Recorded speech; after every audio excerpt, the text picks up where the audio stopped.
খেয়েছেন কোনো দিন তাল দিয়ে খাস্তা গজা?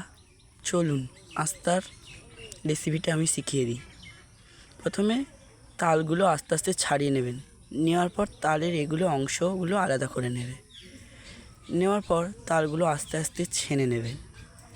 নেওয়ার পর 2 বাটি ময়দা ঢেলে দেবেন। দেওয়ার পর তাতে সামান্য পরিমাণ কালো জিরে দেওয়ার পর সেটা ভালোভাবে মাখিয়ে নেবেন।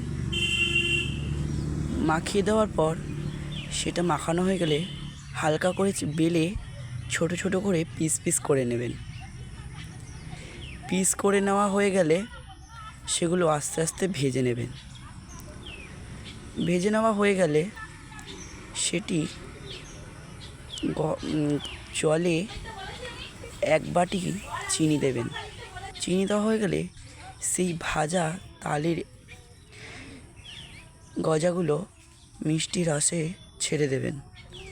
ছেড়ে দেওয়া হয়ে গেলে সেটা কিছুক্ষণের জন্য রেখে দেবেন।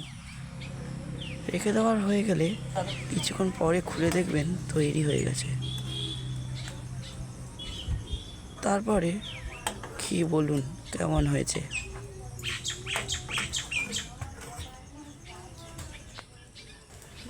লাগছে